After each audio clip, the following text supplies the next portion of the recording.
é Atos 16, a partir do verso 11. Paulo em Filipos, Lídia convertida. Diz aí o verso 11. Os que estão comigo, digam amém. Aí, não, que assim seja. Estou contigo mesmo, pastor.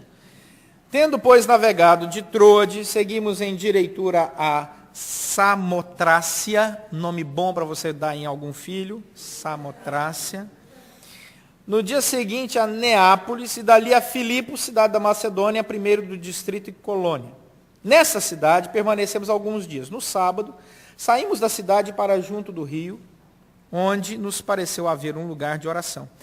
E assentando-nos, falamos às mulheres que para ali tinham concorrido. Certa mulher, chamada Lídia, da cidade de Tiatira, vendedora de púrpura, temente a Deus, nos escutava. O Senhor lhe abriu o coração para atender às coisas que Paulo dizia.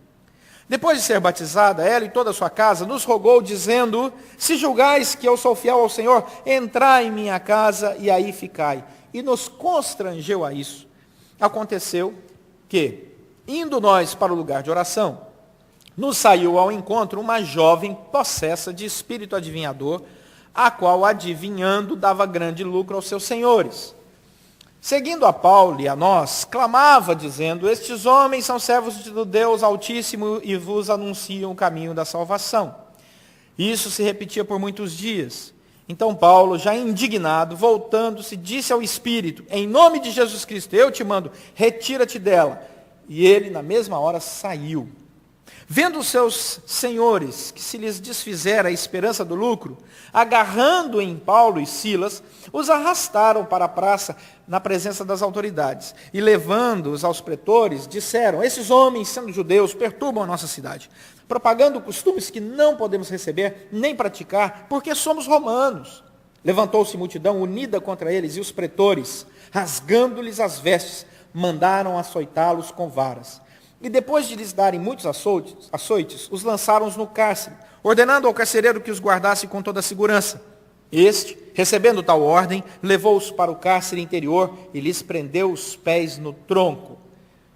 Já pensou alguém perguntar: cadê seu pastor? Está preso lá no cárcere, com os pés presos no tronco. E você? Estou bem, vou almoçar daqui a pouco. Por volta da meia-noite, diz o texto, Paulo e Silas oravam e cantavam louvores a Deus.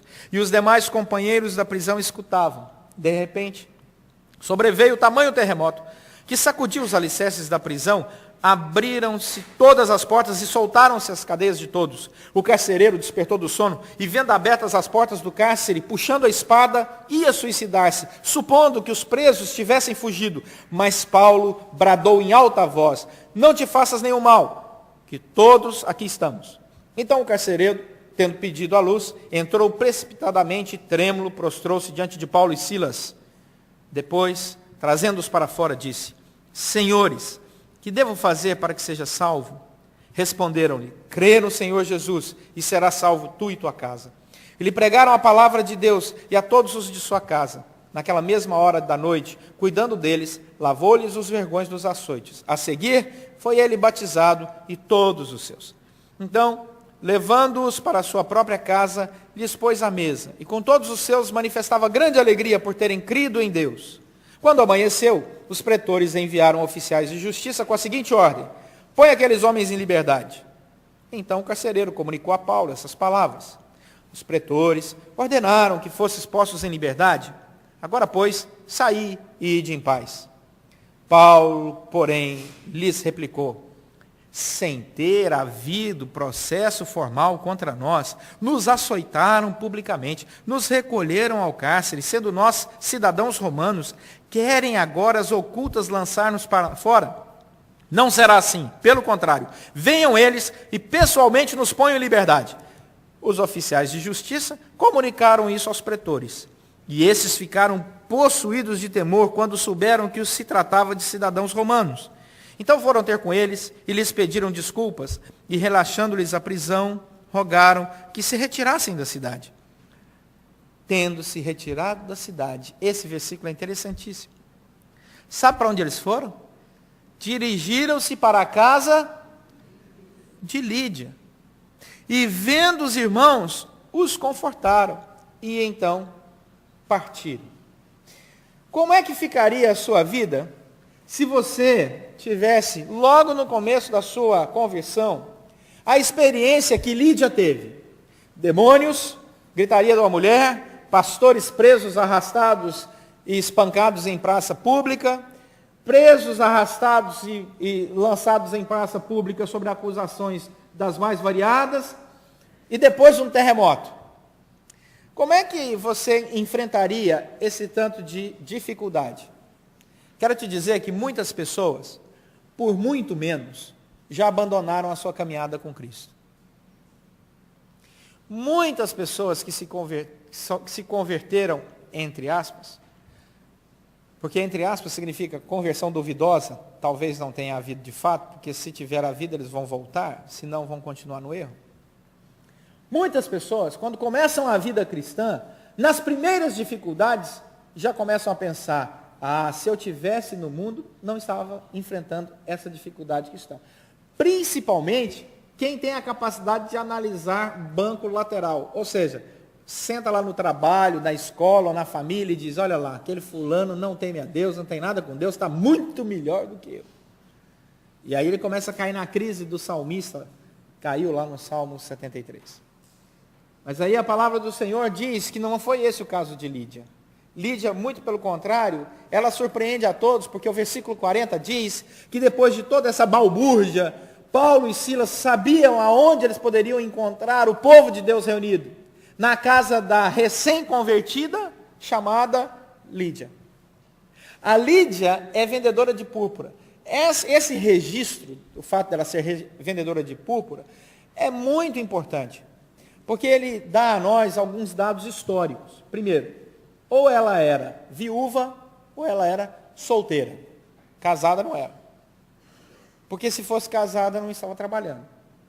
Ainda mais como ela foi destacada aqui. Ou então, mesmo trabalhando, teria o nome de seu esposo vindo à frente do dela, pelo simples fato cultural de, naquela época, os homens serem muito mais importantes do que as mulheres.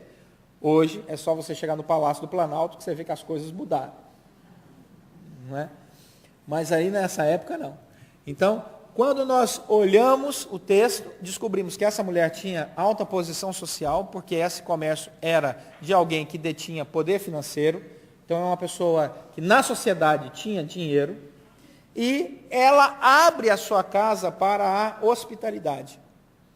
O versículo 40 é muito importante, e um comentarista chamado Howard Marshall diz o seguinte, que a conversão da Lídia foi imediatamente seguida por sua oferta de hospitalidade a Paulo. Lembre-se que lá no versículo 16, logo depois da conversão dela, ela abre a casa dela e diz, venham hospedar aqui em casa, se eu sou digna de receber vocês.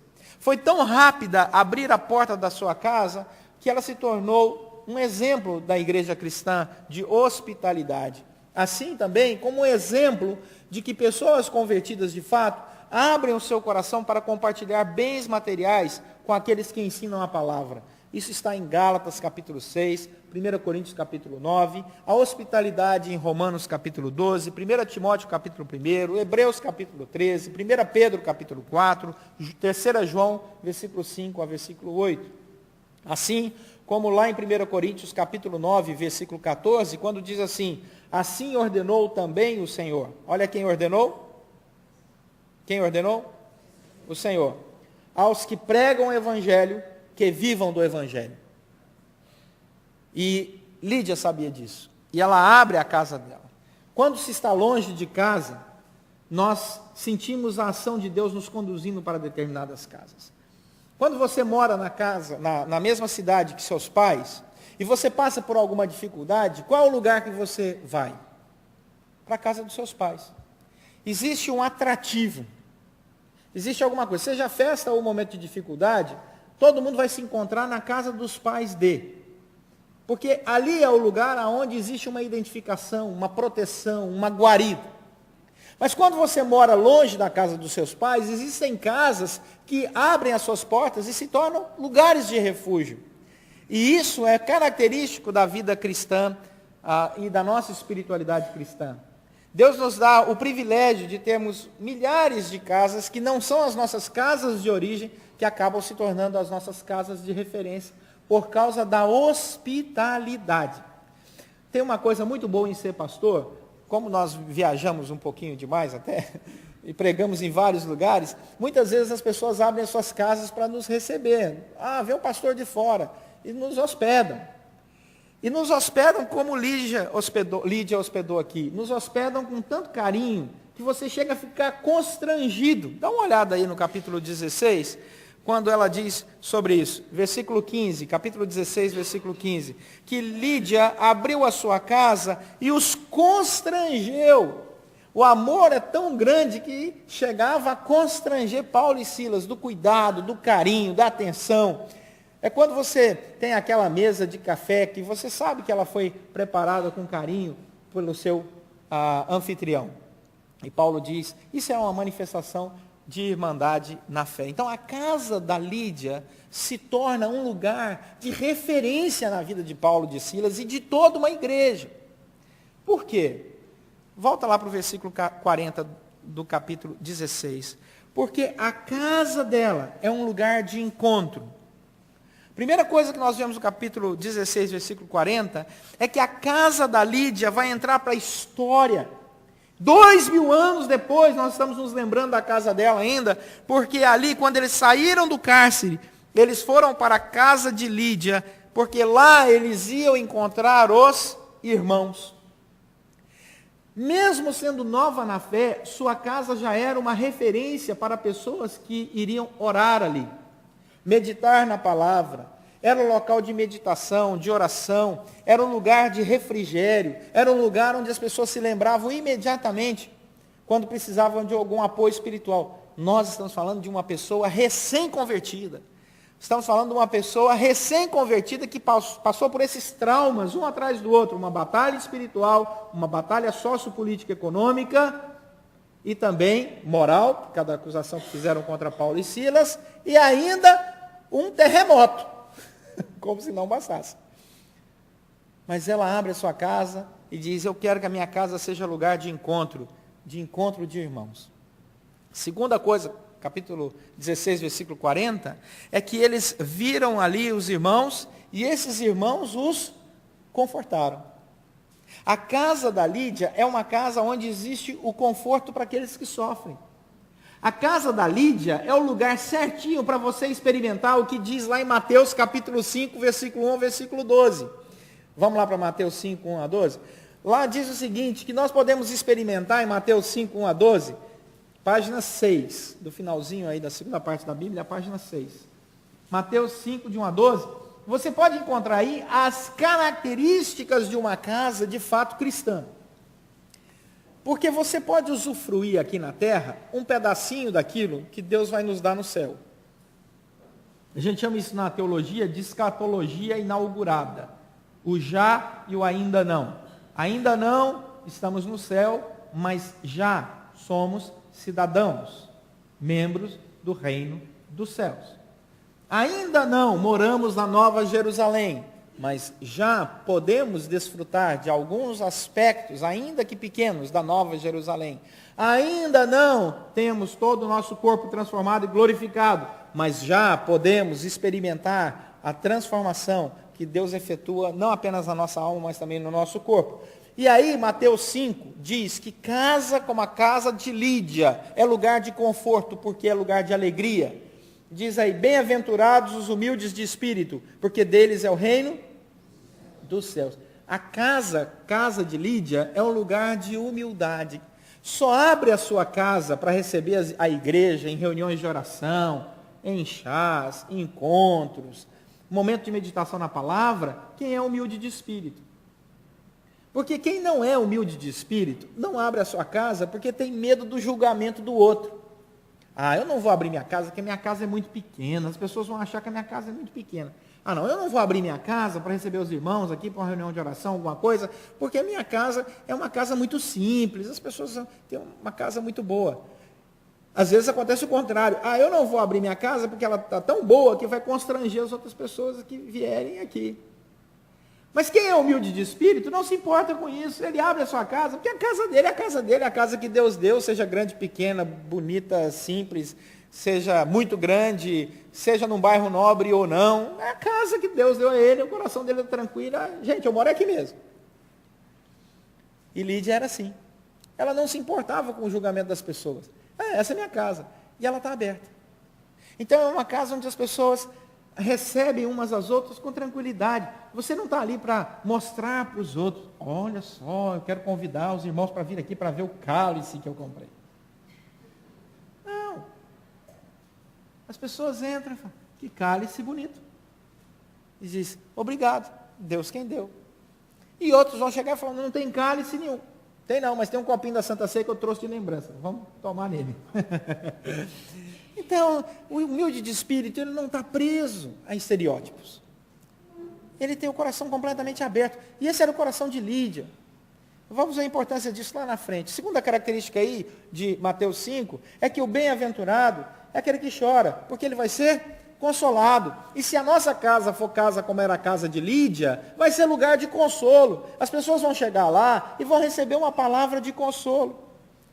Vão ouvir palavra de Deus, vão receber uma oração. Versículo 4, é o lugar que esses que choram também encontram, por serem humildes de espírito, o lugar da mansidão. Versículo 5.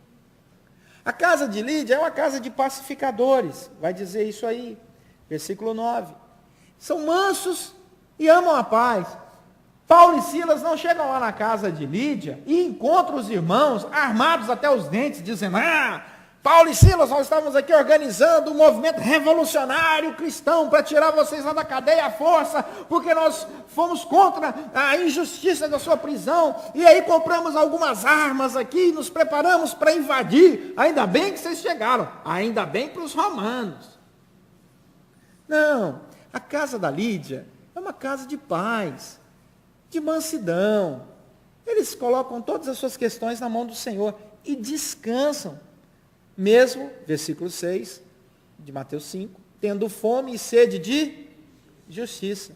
Mas diz o versículo 8, que eles eram limpos de coração. Tão limpos de coração, que o versículo 7 vai dizer que eles são misericordiosos.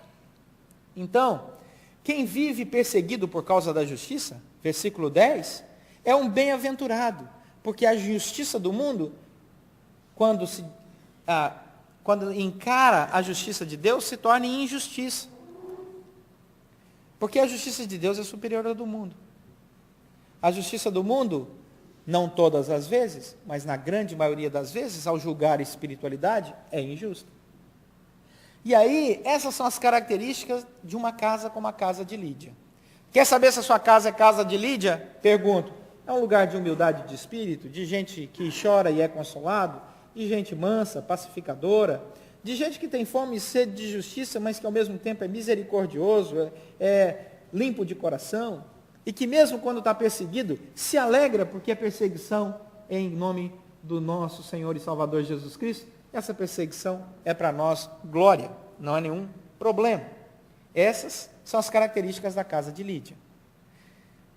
Terceira e última coisa dessa casa de Lídia que chama tanta nossa atenção. Primeiro, é bom lembrar, é um lugar onde as pessoas se encontram. Segundo, é bom lembrar, é um lugar onde as pessoas se encontram para conforto. Terceiro e última característica, a casa de Lídia é um lugar onde a bênção é experimentada por causa da presença do Espírito Santo. Volta lá para o versículo 16, de Atos 16, e você vai encontrar aí que há uma mudança. Aconteceu o quê? Essa mudança acontece por causa da ação do Espírito Santo no versículo 14, final do versículo 14. O final do versículo 14 vai dizer que Lídia só transformou a casa dela nesse lugar onde Paulo e Silas podiam ir, que iam encontrar conforto e irmãos, de fato, abençoadores, porque diz o final do versículo 14, que antes que a casa dela se transformasse nesse refúgio maravilhoso, que suportava qualquer tribulação e dificuldade, ela teve o coração dela tocado pela obra do Espírito Santo. Olha o que diz o final do versículo 14, que quando ela ouviu o Evangelho, o Senhor lhe abriu o coração. Quem foi que abriu o coração? O Senhor. O Senhor é o agente ativo. É uma palavra grega, que é a palavra dienoixen, que significa Deus retirando o véu. diante dos olhos dela, tirando tudo que impedia a visão, abrindo o coração e se revelando, dizendo, sou eu mesmo. E a palavra de Deus fez todo sentido para Lídia, e ela disse assim, que maravilha, porque Deus retirou todo o empecilho. Essa palavra é a mesma palavra usada lá em Lucas 24:31, quando depois da ressurreição, Jesus está andando com os discípulos no caminho de Emaús, e os discípulos, sem reconhecer que era Jesus que estava ao lado deles, caminharam com ele um dia inteiro, e ainda falavam para ele, você não sabe o que está acontecendo em Jerusalém? Jesus, me conta. Lá o profeta, Jesus foi morto, ele disse que ia ressuscitar o terceiro dia, já é o terceiro dia, e nada, e Jesus, é mesmo? Que coisa, hein? Aí Jesus parte o pão na presença desses dois incrédulos, né? E aí diz lá no grego, que é a língua que foi escrita, esta mesma palavra, então se lhes abriram os olhos, e viram, reconheceram, que era Jesus que estava diante deles. Tem gente que pode andar ao lado de Jesus o dia inteiro, se Jesus não tirar o véu, não vai reconhecer que é Jesus ao lado dele. Lídia teve essa graça, fez sentido, ela ouviu a mensagem e falou, faz sentido. Esses discípulos ouviram a mensagem e disseram, faz sentido, porque Deus descortinou o coração deles. Mas é tão interessante, olha aí o versículo 14, porque ele diz que abriu o coração para atender às coisas que Paulo dizia. E a palavra atender tem a ver com o uso da mente. Ou seja, Deus abriu não apenas o coração, a visão espiritual, mas também lhes deu lucidez intelectual. E Lídia agora, essa mulher transformada, coração, mente, começa a temer ao Senhor, que é o princípio da sabedoria, Salmo 111:10. E o que ela faz? Ela estabelece uma rede de relacionamentos saudáveis. Ela abre a sua casa, convida a sua família, chama seus amigos. E a espiritualidade de Lídia não depende mais agora de Paulo e Silas, da presença deles, mas da comunhão que o Espírito Santo proporciona no meio daquela casa. E ela então pode enfrentar agora demônios, a prisão dos seus líderes de maneira injusta. Ela pode enfrentar terremotos, mesmo sendo uma mulher que tinha responsabilidade econômica séria com a sua família, e o coração dela está tranquilo.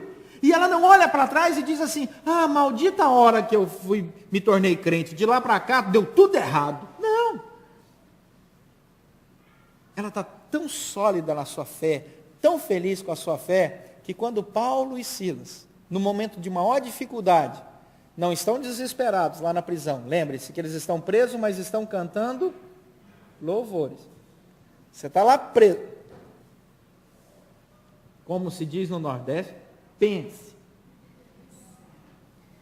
Você está pregando o evangelho, pegaram você, te açoitaram, arrastaram em praça pública, colocaram você preso entre troncos lá no fundo da cadeia, provavelmente existe a possibilidade séria de te matar. Sabe o que você faz? Canta louvor. Isso é que é crente, meus irmãos. Isso é que é crente. Mas quando eles são soltos pela graça de Deus, vão para a casa de uma mulher chamada Lídia. E não encontram uma mulher em crise de fé, não encontram uma mulher questionando os seus problemas, não encontram uma mulher questionando a doutrina a qual ela havia se rendido, mas ela os conforta, junto com os irmãos, e entra para a história da igreja, como uma casa de bênção na vida de milhares e milhões de pessoas. O que eu levo para casa? Tá bom, pastor, o senhor falou, mas o que eu levo para casa? Eu quero convidar você a voltar lá atrás, no seu exercício de imaginação.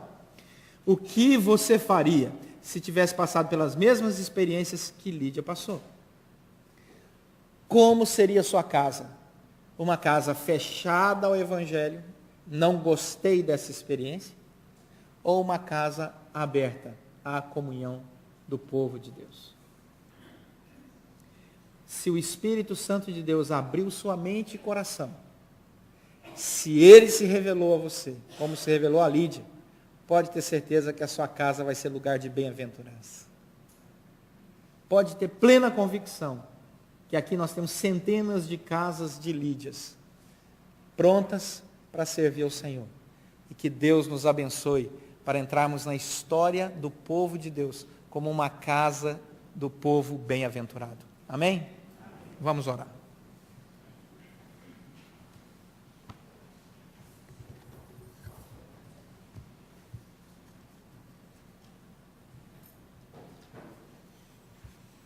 Enquanto você reflete, com seus olhos fechados, quero te dizer que, uma semana atrás, a revista Veja trouxe uma reportagem em que um professor da Universidade da Carolina do Norte, muito reconhecido, ele disse que aqueles que têm fé superam as enfermidades muito melhor do que aqueles que não têm. Pacientes religiosos, mesmo infartados, que seguem uma religião, têm menos complicações cirúrgicas, ficam menos tempo internado, pagam menos contas hospitalares. Um estudo recente da Universidade de Colômbia demonstrou que quando são religiosos, filhos de pai e mãe depressivos, têm menor risco de desenvolver depressão, porque a sua religião e fé o protege, mesmo que o fator genético favoreça a enfermidade. Pense nisso. Diz essa reportagem que esse grande homem, que hoje tem 60 anos, se converteu. E esse grande professor hoje é um protestante, é um crente, como nós aqui. A Bíblia, a ciência e a fé nos convidam a abrir a nossa casa para ser casa de Lídia. Lugar de bênção, refúgio e oração. Diga isso para Deus nessa manhã, começo de tarde. Fale para o Senhor: Senhor, eu quero que a minha casa seja assim. Lugar de bênção. Não me deixa capitular diante das dificuldades. Fortalece a minha fé e a minha caminhada. Senhor, nosso Deus e Pai, sem Ti nada podemos fazer. Foi o Senhor quem abriu os nossos olhos. E é o Senhor que nos sustenta. Faz da nossa casa uma referência, lugar de bênção, lugar de paz, lugar de meditação na Tua palavra. Conduze-nos, ó Deus, ao centro da Tua vontade, para que todas as vezes que entrarmos na nossa casa, sintamos a Tua presença abençoadora ali. Para que todos aqueles que citarem nos seus lábios, ou na sua memória, sobre a nossa casa, possam dizer: ali é lugar onde a bênção de Deus está presente. Faz isso, Senhor, para que o Teu nome seja engrandecido, para que a nossa alegria seja completa, para a honra e glória do Senhor. Oramos pedindo a Tua bênção em nome de Jesus Cristo, nosso Senhor e Salvador.